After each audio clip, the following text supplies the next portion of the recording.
시청을 해주시기를 바랍니다. 오늘 하나님 말씀 봉독하겠습니다. 사도행전 2장 37절로부터 42절까지입니다. 사도행전 2장 37절로부터 42절 한 목소리로 봉독하겠습니다. 시작.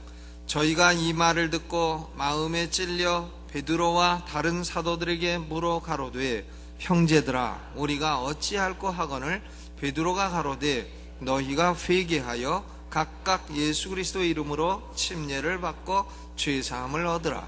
그리하면 성령을 선물로 받으리니 이 약속은 너희와 너희 자녀와 모든 먼데 사람 곧 주 우리 하나님이 얼마든지 부르시는 자들에게 하신 것이라 하고 또 여러 말로 확증하며 권하여 가로되 너희가 이 패역한 세대에서 구원을 받으라 하니 그 말을 받는 사람들은 침례를 받음에 이날에 제자의 수가 3,000이나 더하더라.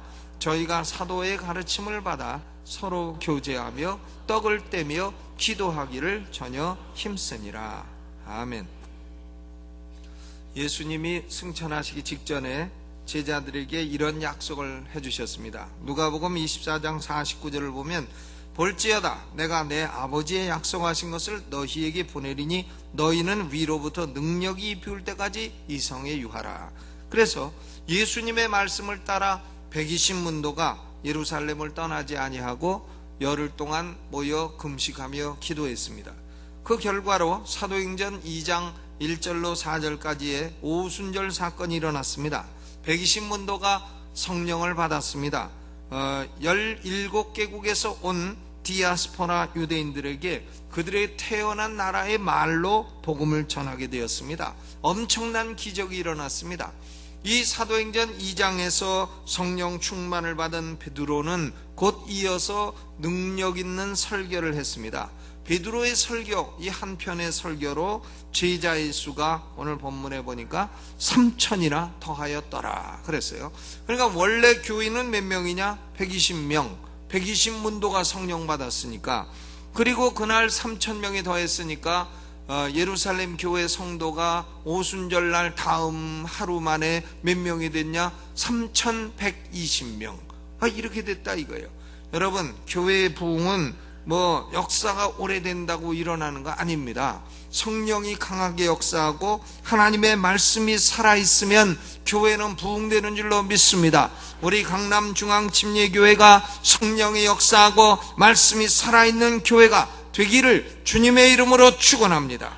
3,120명의 이 첫 번째 예루살렘 교회 성도들이 42절에 보니까 떡을 떼며 기도하기를 전혀 힘쓰니라 그랬어요. 만찬을 하면서 기도 생활에 전혀 힘썼다. 이것이 초대교회의 모습이므로 우리 성도들도 만찬을 시행하며 기도 생활에 전혀 힘쓰기를 바랍니다. 오늘 우리는 주의 만찬을 대하고 있는데, 오늘 이 사도행전 2장의 기록을 통해서 초대교회 성도들은 주의 만찬에 나오기 전에 어떤 과정을 거쳤는가 하는 것을 살펴보기를 바랍니다. 초대교회 성도들은 만찬에 나오기 전에 5가지 단계를 거쳤습니다. 여러분이 이 5가지 단계를 거치지 않으면 만찬을 대하시면 안 되는 거예요. 만찬을 대하시면 그것이 도리어 죄가 된다 그거예요. 첫째로는 만찬에 참여하려면 먼저 구원받은 사람이 되어야 됩니다. 예수 믿고 구원받은 사람이 되어야 주의 만찬에 참여할 수 있습니다. 40절에 보니까 사도 베드로는 또 여러 말로 확증하며 권하여 가로되 너희가 이 패역한 세대에서 구원을 받으라 그랬어요. 구원을 받으라.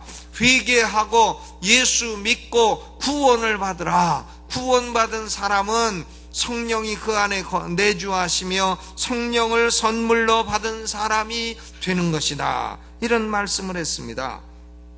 고린도전서 11장 27절에 그러므로 누구든지 주의 떡이나 잔을 합당치 않게 먹고 마시는 자는 주의 몸과 피를 범하는 죄가 있느니라 그랬습니다. 그러므로 구원받지 못한 사람이 주의 만찬에 참여해서 떡을 먹으면서 이 떡이 맛이 있네. 포도주를 마시면서 이거 여러 잔 마시면 이렇게 농담을 하거나 그것을 함부로 대하거나 이러지 마시라는 거예요. 구원받지 못한 사람이 주의 만찬에 참여하는 것은 주의 몸과 피를 범하는 죄가 된다 그랬습니다. 그러므로 먼저 만찬에 참여하기 위해서는 하나님의 말씀을 진리로 받아들이고, 그리고 자기의 죄를 회개하고 예수 그리스도를 구주로 믿고 말씀을 받아들여 성령으로 거듭나고 구원받아야 되는 것입니다. 베드로전서 1장 23절에 너희가 거듭난 것이 썩어질 씨로 된 것이 아니요 썩지 아니할 씨로 된 것이니 하나님의 살아있고 항상 있는 말씀으로 되었느니라 그랬습니다. 그러므로 말씀을 받아들이는 사람은 거듭난 사람이고, 거듭난 사람은 곧 구원받은 사람인 것입니다. 야고보서 1장 18절에도 그가 그 조물 중에 우리를 한 첫 열매가 되게 하시려고 자기의 뜻을 좇아 진리의 말씀으로 우리를 낳으셨느니라 그랬어요. 말씀으로 우리를 낳으셨느니라. 말씀을 받아들이고 성령으로 거듭난 사람만이 구원받은 사람이요, 구원받은 사람만이 주의 만찬에 참여할 수 있는 사람인 것입니다. 그러므로 여러분, 오늘 우리가 만찬을 대할 때에는 장난으로나 농담으로나 가벼운 마음으로나 대해서는 안 될 것입니다. 나는 구원받은 사람인가? 이것을 철저하게 스스로 생각하며 나는 내 죄를 깨닫고 회개하여 예수님이 나의 구주이심을 확실히 믿는 사람이다. 예수님이 찢기신 몸이 나의 죄를 위한 것이요 흘리신 피가 나의 죄를 씻어주기 위한 것이다. 이것을 믿음으로 고백하는 사람만이 주의 잔과 떡을 대하시기를 주의 이름으로 부탁합니다. 두 번째 단계는 예수 믿고 구원받은 사람은 두 번째로 침례를 받아야 되는 겁니다. 41절에 보니까 그 말을 받는 사람들은 침례를 받음에 이날의 제자의 수가 3,000이나 더하더라. 그러니까 3,000명이 침례를 받은 거예요. 어떤 사람들은 3,000명이 어떻게 물속에 들어갔다 나왔다 침례를 받느냐고, 그것은 세례였다고 말을 합니다. 세례는 뿌리는 거고 침례는 물속에 집어넣고 일어나고 하는 것인데, 아니죠. 저에게 3,000명을 보내줘 보세요. 침례를 못 주는가? 아무리 뚱뚱하고 키 큰 사람도 물속에 들어가면 가벼워집니다. 그렇기 때문에 얼마든지 할 수 있어요. 보내만 주시라니까요. 얼마든지 할 테니까. 말씀을 받은 사람이 침례를 받았다 그랬습니다. 그러니까 말씀을 받은 사람이란 거듭난 사람, 구원받은 사람을 말합니다. 구원받은 사람은 침례를 받아야 되는 것이에요. 다른 교회에서는 예수 믿고 구원받아도 일정 교육을 지나야 침례받을 수 있다고 하지만 침례교회는 그런 게 없습니다. 예수 믿고 구원받은 사람은 즉시로 침례받을 수 있는 거예요. 교육은 침례받고 난 다음에 받는 겁니다. 그러므로 초대교회는 예수 믿고 구원받은 사람은 그날로 침례를 받았어요. 그날 3,000명이 침례받은 줄로 믿습니다. 그래서 우리 침례교 100주년 대회 때에 미사리에 가서 10,000명이 하루에 침례받았잖아요. 10,000명 별거 아닙니다. 10,000명 아무것도 아니에요. 보내만 주세요. 10,000명 다 침례 줄 테니까요.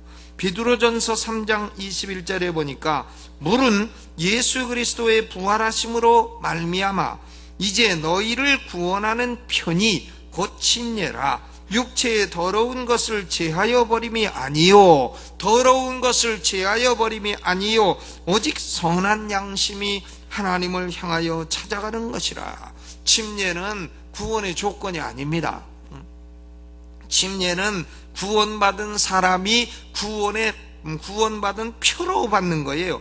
구원받는 표라. 구원받은 표라. 그 사람이 구원받은 표로서 침례를 받는 것이고, 침례받는 것은 선한 양심이 하나님을 찾아가는 것이라. 이렇게 말씀했습니다.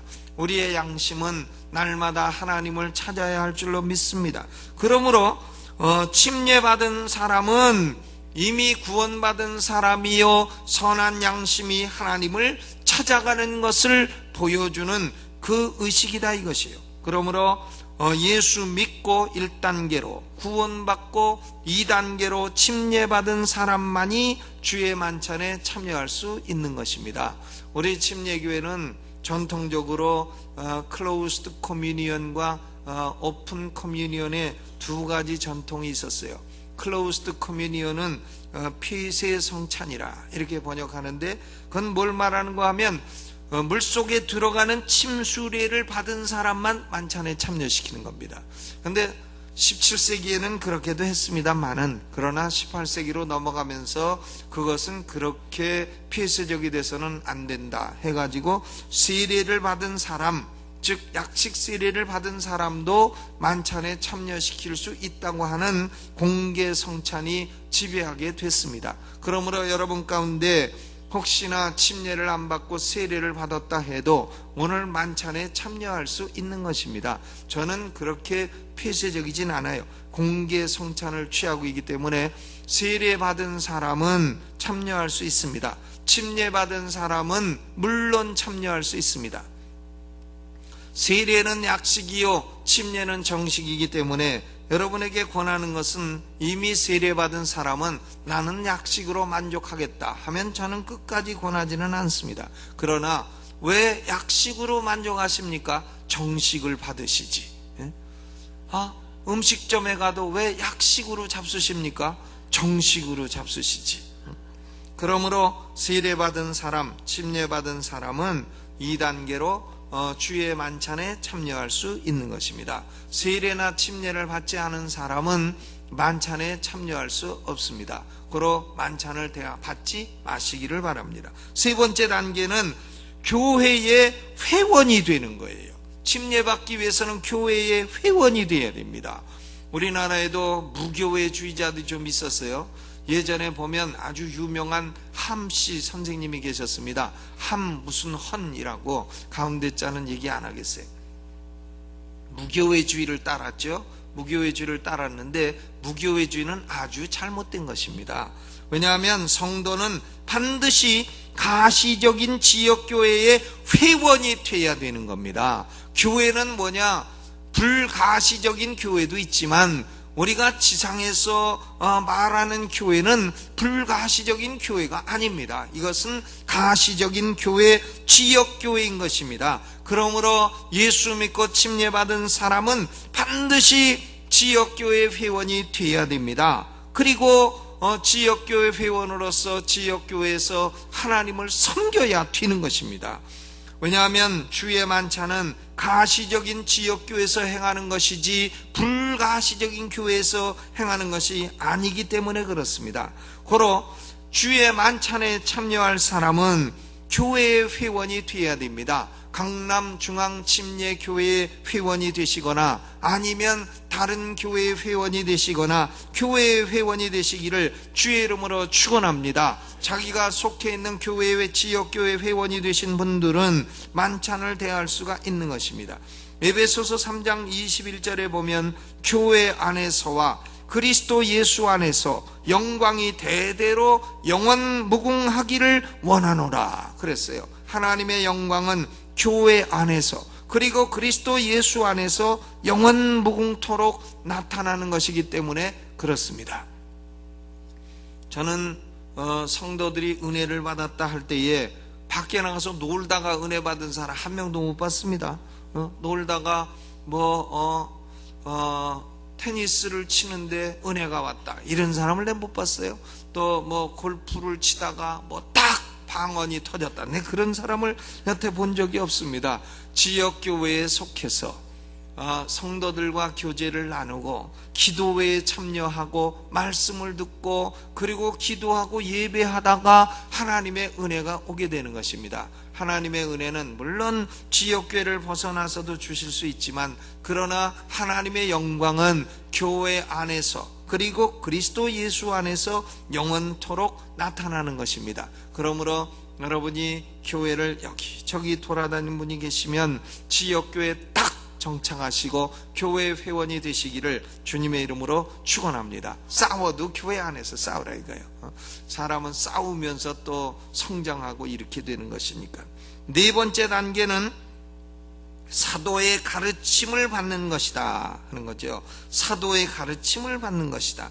구원받고 침례받아 교회 회원이 된 사람은 반드시 그리스도의 제자가 되어야 됩니다. 뭘 배워야 되냐면 사도의 가르침을 배워야 되는 것이에요. 엉뚱한 이단 사설 교리를 배우는 것이 아니라 사도의 가르침을 배워야 됩니다. 그리스도의 제자가 되어야 됩니다. 제자란 배우는 자입니다. 예수 믿고 구원받고 교회 회원이 된 사람은 배워야 됩니다. 성경을 배워야 되고 성경을 읽어야 되고 모르면 배워야 되고 가르쳐주는 이가 없으니 내가 어찌 깨달으리요 말했던 에티오피아 내시처럼 가르쳐주는 사람을 통해서 배워야 되는 것입니다. 이 성경의 진리는 뭐 한두 시간 배워가지고 알 수 있는 게 아니에요. 이것은 금방 예수 믿은 사람이 알 수 있는 진리도 있지만 수십 년 전문적으로 연구하는 사람도 모르는 게 있어요. 성경은 배우면 배울수록 더 깊습니다. 그러니까 어린아이들이 물가에서 찰랑찰랑 놀 수 있는 그런 해수욕장도 있지만 아무도 가보지 못한 마리에나 해구의 비티아스 해연, 그런 걸 여러분 아시나 모르겠네. 바닷속에 제일 깊은 곳, 산으로 제일 높은 곳은 에베레스트. 그러나 바다의 제일 깊은 곳은 마리에나 해구의 비티아스 해연이라는 것이, 그 깊은 해연도 있는 것입니다. 그러니까 신학 박사들, 박사학위 몇 개 있는 사람들도 헷갈리는 알 수 없는 진리들이 성경에 있는 거예요. 깊은 것도 있고 낮은 것도 있고 평생을 배워도 또 모르고 또 모르고 또 모르는 진리들이 무수히 포함되어 있는 것입니다. 그러므로 우리는 그리스도의 가르침을 계속해서 배우는 제자가 되어야 합니다. 사도의 가르침을 배워야 됩니다. 배우지 않는 사람은 신앙의 성장을 가져올 수가 없는 것입니다. 그리고 다섯 번째는 서로 교제하는 거예요. 42절에 저희가 사도의 가르침을 받아 서로 교제하며 그랬습니다. 교제한다는 것은 fellowship, 코이노니아, 헬라말로 코이노니아, 이것입니다. 교제를 한다는 것은 반드시 모든 면에 동일한 생각을 가져야 된다는 의미는 아닙니다. 여러분들이 저하고 정치적으로 똑같은 생각을 가져야 된다, 그렇지 않습니다. 저는 강력한 우파입니다만은, 그러나 좌파가 있을 수도 있죠, 여러분 중에. 그렇다고 제가 무슨 한나라 당이냐, 그렇진 않아요. 전 당은 없어요. 단지 어떤 면으로 동조하는 것도 있다는 얘기죠. 저하고 정치적으로 문화적으로 동일한 생각을 가져야 된다는 얘기는 아니에요. 우리는 사상의 차이도 있고 생각의 차이도 있고 성격의 차이도 있고 기질의 차이도 있습니다. 그러나 차이가 달라도 그리스도 예수 안에서는 얼마든지 교제할 수 있습니다. 다 달라도 교제할 수 있어요. 만약에 똑같은 사람만 교제한다면 이 세상에 우리와 교제할 수 있는 사람은 아무도 없을 겁니다. 그러면 교제란 뭐냐? 교제의 특징은 서로 짐을 나누는 것입니다.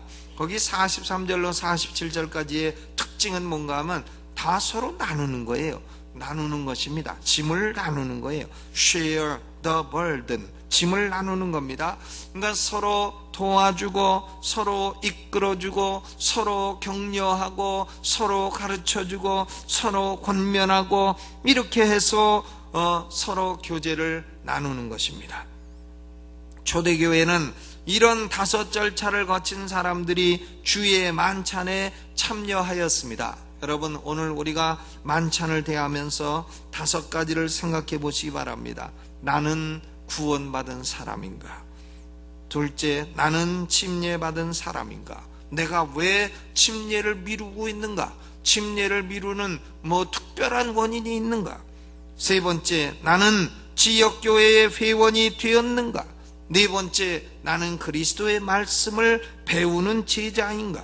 그리고 5 번째, 나는 성도의 교제를 기뻐하는가? 아니면 혼자 와서 싹 예배드리고 싹 묵묵하고 나는 독야청청하리라 홀로 지내는 분이신가, 이것을 생각해 보시고 이 5가지에 해당된다면 오늘 주의 만찬을 대하시고, 그리고 만찬을 대할 때에는 언제나 우리 자신은 그리스도 예수님이 내 죄를 위해서 이렇게 피를 흘리고 몸을 찢으심으로 나를 용서하셨다는 것을 생각하고, 내가 지금도 또 죄에 빠져 있는 것이 있다면 내 죄를 위해서 예수님이 이런 희생을 치르셨는데 내가 또 그 죄에 빠져 있는 것은 합당치 않다고 생각하고 죄를 회개하고 예수님께 우리의 입술로 죄를 다 토로하고 예수님의 피로 죄 씻음을 받고 우리의 심령이 깨끗해지는 복된 시간이 되기를 주님의 이름으로 축원합니다. 그리고 죄를 회개하고 심령이 깨끗해지면 그 다음부터는 뭐든지 구해도 하나님이 응답해 주시니까 몸이 약한 분들은 육신의 치료를 위해 기도하시고, 사업이 어려운 분들은 사업의 번영을 위해 기도하시고, 가정과 자녀를 위해 기도하는 분들은 가정과 자녀를 위해 기도하시기를 바랍니다. 만찬 끝나고 하는 기도는 하늘에 즉각적으로 상달되는 기도니까 만찬 끝나고 그냥 가지 마시고 꼭 기도하시고 가시기를 주님의 이름으로 축원합니다.